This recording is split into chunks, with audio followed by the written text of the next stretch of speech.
Call this meeting of the Northeast Independent School District to order. Let the record show that a quorum of board members is present, that this meeting has been duly called, and that notice of this meeting has been posted in accordance with the Texas Open Meetings Act, Texas Government Code, Chapter 551. The board will now adjourn into executive session pursuant to the following sections of the Texas Open Meetings Act. Texas Government Code, Section 551.071, private consultation with the board's attorney. 551.072, discussing purchase, exchange, lease, or value of real property. 551.074, to discuss personnel or to hear complaints against personnel. And the time is 5:30. The board will now reconvene into open session. The time is 6:35. Item 4, sorry, I can't read. Matters from executive session. A, personnel including but not limited to administrative appointments pursuant to Government Code Section 551.074. 1, possible action regarding routine personnel including but not limited to administrative appointments. Do I have a motion to approve as discussed in executive session? So moved. Thank you, Mr. Hasso. Do I have a second? Second. Thank you, Mrs. Williams. All those in favor say aye. Aye. Opposed, the motion carries. Item 2, introductions. Dr. Micah. Thank you, Mrs. Grona. Our new program director of music for fine arts will be Philip Flynn. We will bring Mr. Flynn back to you all for introductions at a future board meeting. Okay, thank you. Thank you.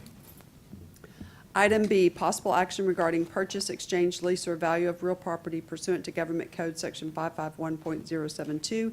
No action. C, possible action regarding consultation with board's attorney pursuant to Government Code Section 551.071. 1, pending and/or possible litigation. No action. Item 5, board business. A, possible action regarding changing August 5th regular board meeting date due to convocation. Dr. Micah. Thank you, President Grona. So we do have a conflict with convocation. Usually our board meetings are the second Monday of each month, but this time August the 12th is actually on our convocation. That's our road show that we're going to go on. And so what I am asking is to make it August the 5th. Okay. Does anybody have any questions or comments regarding that? You think we'll be tired that day, not want to do a board meeting? August the 5th? You're going to feel No, great. August 12th. Oh, August the 12th. I think I'm going to be very tired on the 12th of August. Okay, yes, August 5th will be great. Will be great. So do I have a motion to approve August 5th, 2019 as the date for the regular board meeting in August 2019? So moved. Thank you, Mrs. Winkley. Do I have a second? I'll second. Thank you, Mr. Hasso. All those in favor say aye. Aye. Opposed, the motion carries. Item 6, new business for possible board action. A, consent. 1, East Central Independent School District interlocal agreement, and 2, minutes from January 2019.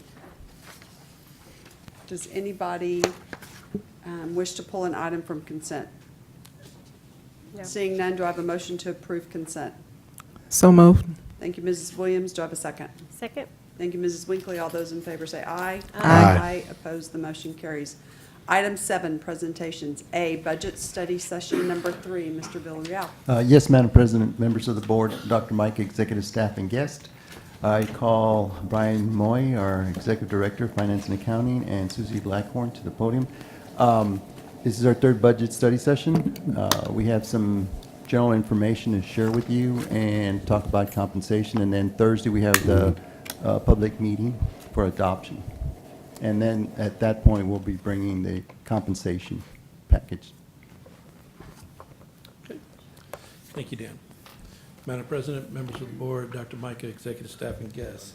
As we were going through the last couple of budget study sessions,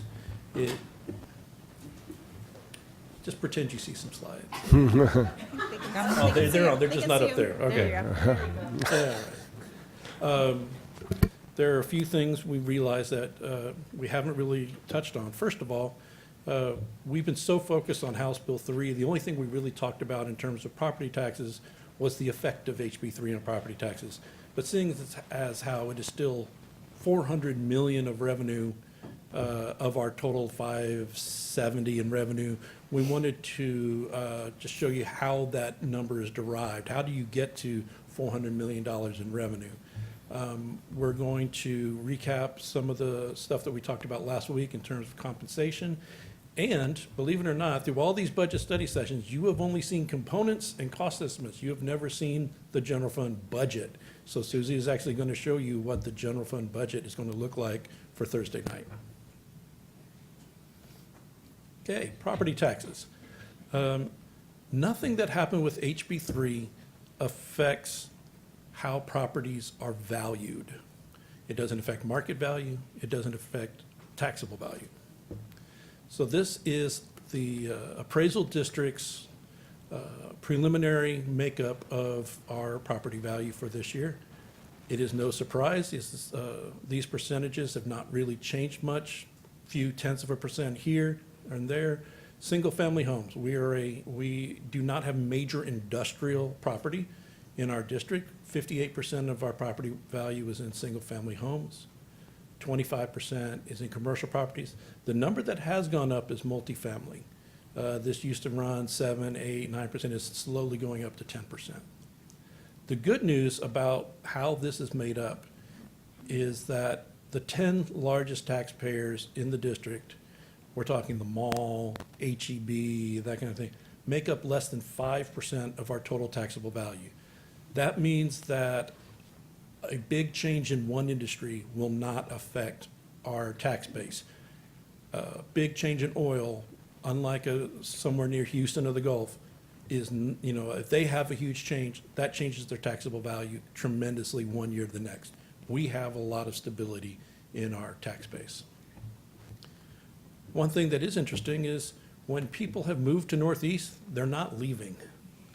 If you look at our homesteads, our single-family homes where the owner occupies, that's a homestead, versus frozen homesteads, you can see that just 15 years ago, 65 and over frozen properties made up 27% of our total homesteads. Well, all the people in those other 73% put their kids through Northeast schools, but mom and dad have not left the house yet. And now they're turning 65 and they're staying in their homes and it's becoming frozen. You can see how that percentage has slowly gone up through the years to the point where homesteads, 39% of our homesteads are frozen. That does not mean single-family housing. There's a lot of single-family homes where the owner does not occupy. That's about another 30,000 homes. But of the owner-occupied homes, 39% is frozen. So of the total property value, roughly 15% of our entire market value is frozen, meaning no matter how the market value changes, the amount of taxes we collect on those properties will not go up. So how do property taxes work? We have, for 1819, just under $47 billion worth of market value, going up to about $49 billion this year. Homestead caps, exemptions, your disability exemptions, your disabled veterans exemptions, your homestead exemptions, all that make up, for going on this year, just under $5.7 billion, and that is a number that is constantly rising. You take away your exemptions from your market value, that gives you your taxable value. So you can see our taxable value is looking to go up about $2 billion, or 4.9%. For us to calculate how much taxes we're going to get off of that taxable value, the appraisal district tells us how much of that taxable value is frozen. You subtract that, and you can see our frozen value went up 8.7%, so just under $500 million. So that gets you to what we call net taxable value. From there, you simply divide that number by 100, multiply times the M&O tax rate. That tells you how much taxes you're expected to levy on unfrozen properties. And here's where HB3 does come into play. We went from an M&O tax rate of 104 to an M&O tax rate of 97 cents. So our M&O taxes on unfrozen properties is actually going down $10 million, despite the fact that the net taxable value went up 4.3%. The levy that we're going to have on those properties went down 2.7%. Then the appraisal district tells us what are the actual frozen taxes on the frozen properties. You add that to the taxes on the unfrozen properties, and that's our total levy. So our total, so you can see taxes on frozen properties going up 8.4%, just like the less frozen values went up 8.7%. The taxes won't go up as much as the value is going up, because in addition to becoming frozen, when you turn 65, there's an additional $13,000 homestead exemption that is added, it's more like subtracted from the property value before they calculate the frozen value. So when you turn 65, you get an extra $13,000 off of the property value. Then they calculate what your levy, your tax would have been prior to the change to 97 cents though. And then that is your property tax bill forever unless you make a significant change to your property. You add a swimming pool. Well, your swimming pool is going to be taxed at the newer rate and added to your tax bill. So overall, even though we had a 4.9% increase in values, we're going to see a 1.8% decrease in levy. And of course, most of that is because we're going to be lowering our M&O tax rate to 97 cents. What does this mean for an average homeowner? Now, these numbers, okay, the estimated 1920 numbers are preliminary. We do not get certified values from the appraisal district until July. So you can see that the average market value of a home is going up about $13,000, a little over 6%. And so is the average homestead taxable value, going up around $13,000. I actually expect that taxable value number is not going to be as high, because you will not see usually a homestead market value change go up more than the homestead taxable value. This just means that the appraisal district has not finished processing new homestead exemptions. And so I expect that average taxable value to go up slightly less than the market value. So if you take that rate, or that value, divide by 100, multiply by the rates, then it gets you to the bottom part where the M&O taxes is going down a whopping $26. A lot of people are thinking, whoa, you cut, HB3 is going to cut my property values. The average home, the M&O taxes are only going down $26, because HB3 and SB2 for that matter do not address the value of a home. The appraisal district value is the appraisal district value, as we discussed last time. When we get to 2021, when we have revenue caps, the revenue cap does not apply to each individual property. So all in all, the average homeowner is going to actually see a tax increase of $16 due to their property values going up. Okay, so that all translates into approximately $401 million worth of local property taxes for the general fund. About 70%, down from 76%. State foundation school program going from 13.6% to 20.7%. That's a good thing. We haven't seen a significant increase in forever. TRS on behalf, the money that the state sends to TRS on behalf of our employees is going up 5%. That is because, as we discussed before, the state minimum salary schedule for teachers increased 20%, which means that the share that's on the state goes up, the share that's on the district goes down. So our on behalf amounts, which is an equal revenue and expense, it's just a pass-through, a wash, is going up about $4 million. So we're going to bring to you a total budgeted revenue on Thursday of just over $570 million. And with that, I'm going to turn it over to Susie, unless there are any questions about general fund revenue, property taxes, anything. All right, thank you. Thank you, Brian. Good evening, Madam President, members of the board, Dr. Micah, executive staff, and guests. Tonight, we're going to recap compensation. I know you just heard it, but a lot of things happened in the news, and we all slept since then. So HB3, as we discussed last week and back in May, or June 12th, requires us to spend $7.3 million for 4 groups: teachers, librarians, counselors, and nurses. The remainder of our total spending requirement of $9.7 million must be spent on full-time non-administrators. We also must provide differentiation for veteran classroom teachers, teachers in the classroom with more than 5 years' experience. So last week on Wednesday, we showed you a model that provides a 3% raise from midpoint for librarians, counselors, and nurses, and teachers with less than 6 years of experience.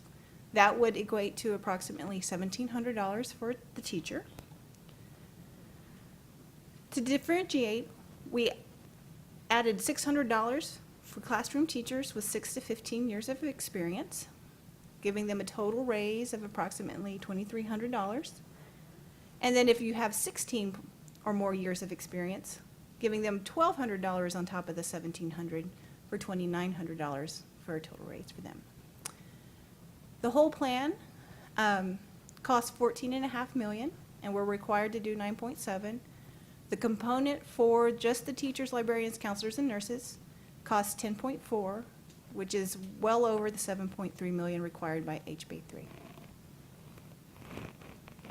So you're going to see lots of stories coming out in the news about different districts and the raises that they're going to be providing next year. And we just want to remind you that not every district is the same. We're all getting different amounts out of HB3. We all have different requirements, and we all have different tax rates. So we showed this to you back on May 28th.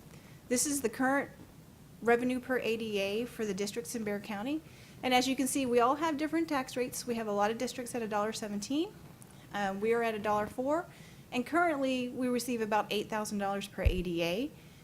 Some districts in the area were receiving $10,000. The only district receiving less than us is Alamo Heights, and they're pretty close to us with just a differential of $55 per ADA.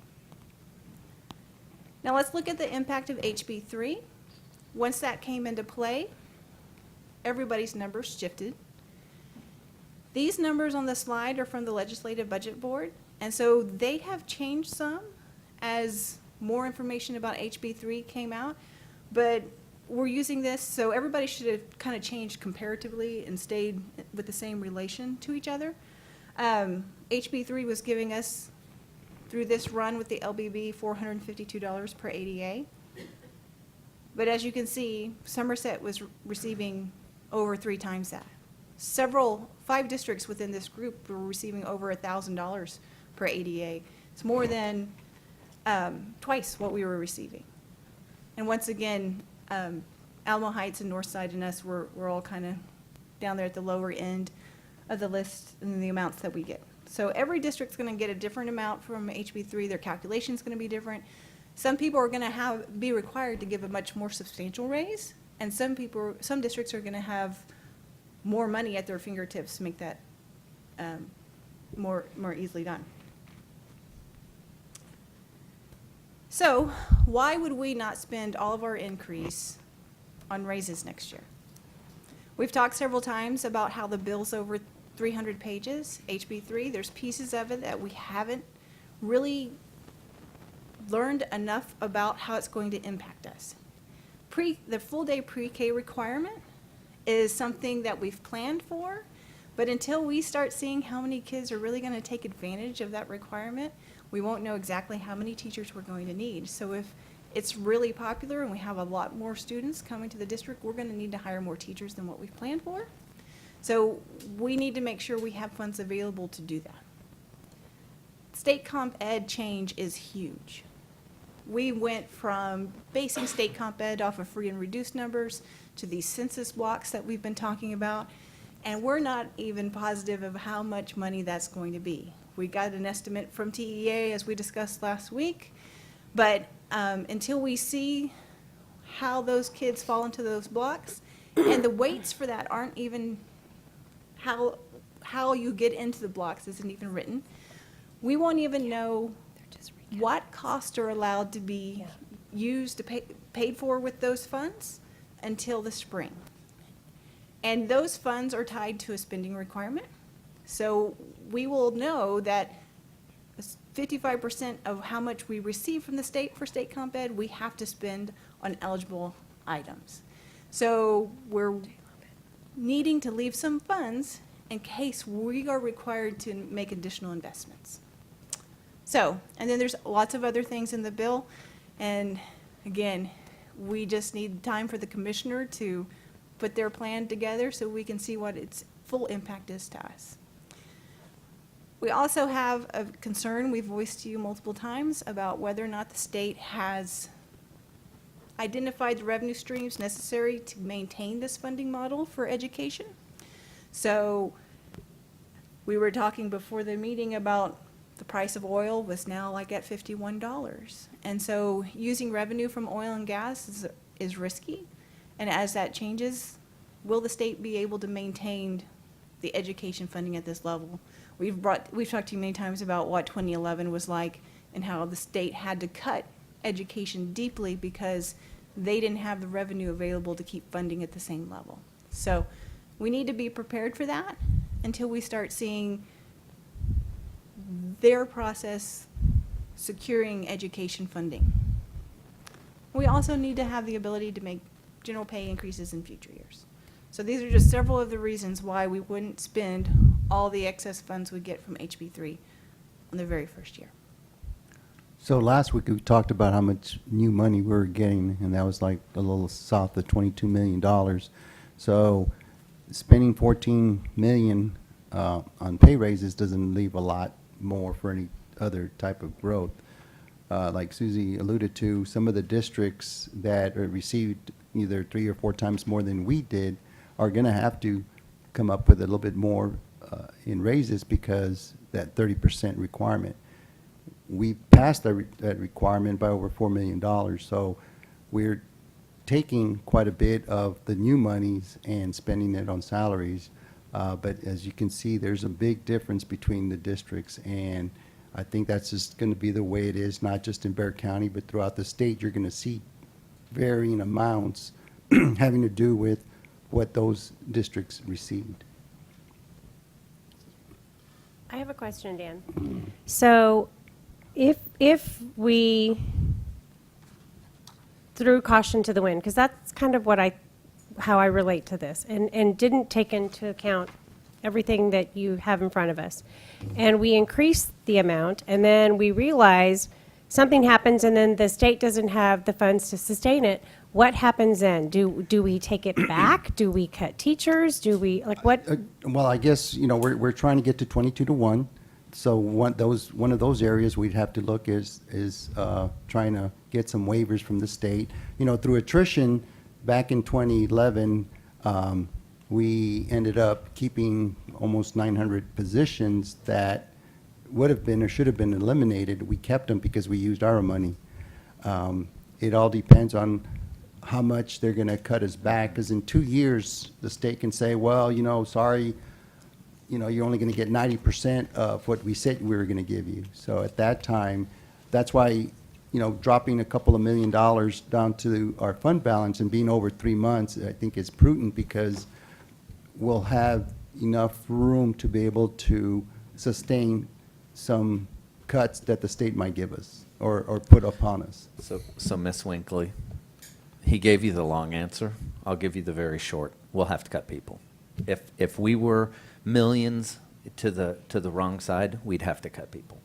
We just simply can't make it up, because once you spend it in salaries, you have to continue at that same rate. Okay, there's no such thing as a. You can't take it back. So then we would end up, I guess, in that filing for waivers, because now we're financially strapped because we can't afford to pay our teachers. So we're back to crowded classrooms and receiving waivers from the district because we can't afford to sustain. Yes, ma'am. Okay. In the past, we've filed a financial extension with the state to try to help us try to get around some of those issues with staffing.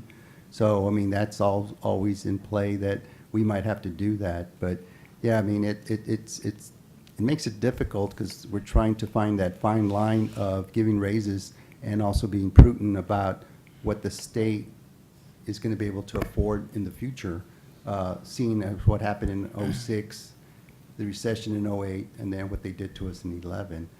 Cutting us $120 million over 8 years is quite a bit. So I think we were able to do a lot of maneuvering through attrition, but, I mean, there's just not that much money there. Well, and just so you all, and Dan, you're going to have to help me with the numbers, or Brian. So what we did is we took a look, because the way we set a flat 3%, right, and then 600 and 1,200. And so I asked them today, so what's that percentile? So for a 16-year teacher, or I'm sorry, a 6-year teacher, that pay raise is 4.4. 4.4. And to a 16-year teacher, 5.2. 5.2. So, and to answer your question as far as throwing caution to the wind, you'll see in a couple of slides, the amount that right now would be dropping to the bottom line for 1920 is right around $14 million. So could we do 6% across the board and spend every dollar we have? Yes. And then we get the rules from TEA, and we don't have any money to implement the new comp ed program, and we don't have any additional funds to provide compensation increase or keep down the cost of health insurance for fiscal 2021. Well, and Ms. Winkley, so, you know, we were all at SLI. Yes. One of the speakers there from one of our consultant groups, Mo Casey, former superintendent, said, I wouldn't be spending all your money. He did. And I'd be pushing some to fund balance until this onion is peeled. Because you have a vast, I was speaking to a superintendent today up in the Panhandle, and I'm calling on something entirely different, and he says, so what are you doing for compensation? Because everybody, it's truly all the wild, wild west out there because of what you saw. Everybody is getting vastly different amounts of money. And then you factor in the fund balance that some districts have 6, 7, 8 months fund balance. We have Three. we're Well, around 3, We will 2.93. be. So there's that, there's those differences in there. Furthermore, some of these places could potentially give much bigger pay raises and still pay much less than we pay. Because, a lot of districts don't pay as much as we do. And so there's all of these different pieces that are going on all at once. You've got headlines out there of percentages, but you got to dig a little deeper into that and really kind of see what is that saying. One of the big grabs for this year, the headline recently was Austin ISD doing 7%. Well, I looked into it. First of all, Austin ISD has been so beat down by recapture for so long, they didn't have any funds to spend. Their estimated gain per pupil compared to our 400 is over 1,200. And if you give a 7% pay raise to their average teacher, it comes out to where next year, their average teacher will likely have a salary amount that's like $100 to $200 higher than what we have this year, prior to giving a 3% or 3% plus 600. Austin ISD salaries, average salaries, were so low. They just did not, with the way that recapture was beating them down, they did not have funds to bring an average salary up to $55,000 like we had. And Brian, Austin ISD was sending back $500 million, is that correct? More than $500 million this last year in recapture. Yeah. Mm-hmm. So they should be getting recapture relief also on top of getting $1,200 more per student. Okay. We ready to move on? All right. So now, we've shown you repeatedly forecasts for next year. So I'm finally going to show you a budget for next year. So keep in mind, the forecast is what we anticipate we'll actually end up at, and the budget includes coverage for if everybody came every day. We filled every position every single day all year long, and we all know that's not very likely going to happen. So let's recap what our expenditure budget would look like. We've talked about all these items for the most part. We've covered campus staffing changes last week. Every year we save a little bit of money as people retire. It's not likely that you'll have a 25-year teacher retire. You're not likely to hire a new teacher with 25 years experience to replace them. So we always save a little bit of money each year as our older teachers go off into the sunset. We presented additional allocation requests last week, and this budget would include the compensation plan we've been discussing for another $14.5 million. The retention would go away, and that saves the budget $3.8 million. The contingency for Dr. Micah to hire additional teachers as needed, we talked about it a little bit last week about increasing that. That's on the budget side only. We won't spend that money if we don't need it. So this would just be to be there in case we have a lot more kids than expected. Those pre-K kids come in, heavy, whatever. This would give us the flexibility to be able to hire people and maintain that 22-to-1. Because that one kid shows up, and then you're going to have to hire another teacher. And you don't know where they're going to come from. So we have a bunch of other little items that kind of offset each other for $400,000, making our net change to the budget $16.3 million for a preliminary budget next year of $568.8 million, or an increase of 2.9%. This is what it looks like broken down across accounts. As you can see, of that $568 million, $494 million is in salaries and benefits. That's why the answer to what will we do if they cut us in revenue by the state, the only answer, we're people. 86.9% of our budget is in our workforce. So the only real way to make a difference in our cost structure is in people. We're going to look at this budget multiple different ways, just so that you can get a feel of where the money's spent. One way is by function. On Thursday, when you adopt the budget, you will be adopting by function code. This is a TEA code that's defined as a general operational area. But basically, it takes our costs and puts them in these operational areas. So instruction related would be those things typically associated with the classroom. Your teachers, your aides, the classroom supplies, those kinds of things. Instruction and school leadership, that's your campus leadership. Principals, assistant principals, those kinds of things. Student support services make up counselors, nurses, extracurricular, transportation. Administrative support would be a lot of central office departments like finance. Non-student support, maintenance, police services, and then our other.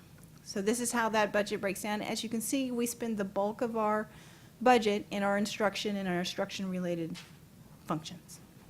It's where we want our money to go.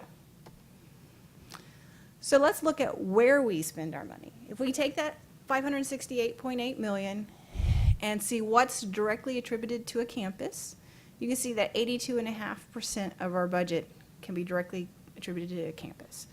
And then we have just under $100 million that includes things like transportation and maintenance. We have some special education employees like speech paths. They hit multiple campuses, so they'll service wherever the need is. So they don't get included in the campus number. And we'll break this down some more. That $469 million that is attributed to the schools, this is how it splits out. And again, we're looking at very heavy on salaries and benefits. The 74% and 16% puts you over 90 on salaries and benefits. Another $6 million for substitutes, 13 for services, and $15 million for utilities at the campuses. And that's the breakout of the 469, that's 82.5% of our budget. When we look at who the salaries are for, the bulk is for teachers and aides. You know, this kind of ties into that slide that showed you 65% was in function with the instruction and instruction related. So these are those people that are coded to that function code for TEA. And 268, nearly 269 million. Our next largest category would be our campus administration. Counselors and custodial staff also make up significant portions of that. I'm not going to read you every single number, but if you have a question, just shout it out. So let's look at the other side of that, the non-campus piece. It's a little bit different here. We don't have quite as much heavy reliance on salaries and benefits for this side. So 60% compared to the 90% on the campus side. So we're going to split this out in departments in a little bit, but we're heavier in services. Services include the $3 million we have to pay the Bexar County Appraisal District. So there are some things in there that you often forget about that we have to pay. This is a split out of the $100 million again. Down at the bottom, we show you what types of staff, 54% for professionals, 11% for paraprofessionals, and nearly 35% of it is spent on auxiliary support staff. So this is just an overview of where that nearly $100 million goes. The two largest pieces are transportation and maintenance. And then you can see our other departments. There's that $3 million for the tax appraisal and collection.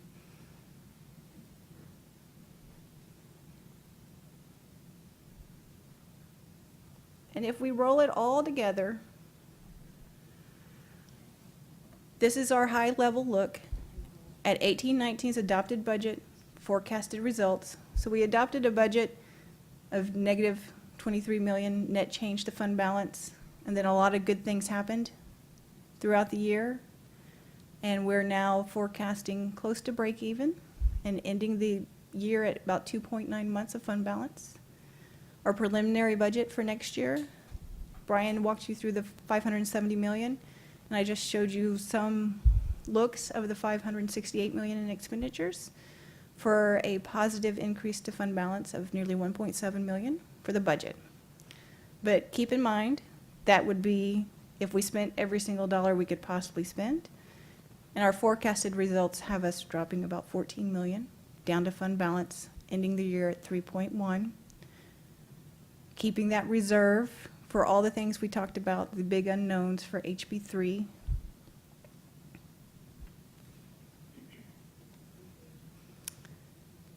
And that is a quick look at the expenditure budget. Do you have any questions about the budget? I have one more slide after this. If you Terry would like to know.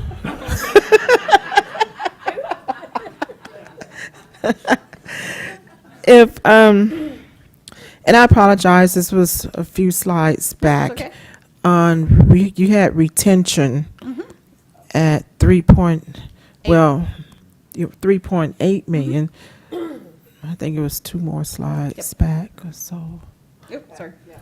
Yeah, at 3.8 million. So it looks like we are not budgeting money for retention, or is this money coming back to us? It's something that we paid in 18-19 that we will not pay next year.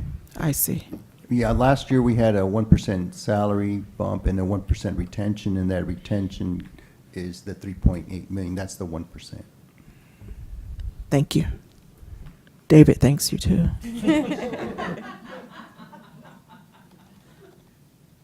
All right. So our next steps. Thursday, we'll adopt, hopefully, the 19-20 budget. We'll also bring you the compensation plan, a final budget for the current year, 18-19. And then one of our accounting requirements is to commit the fund balance as of June 30th, 2019. And then we won't come back until September to adopt the tax rate.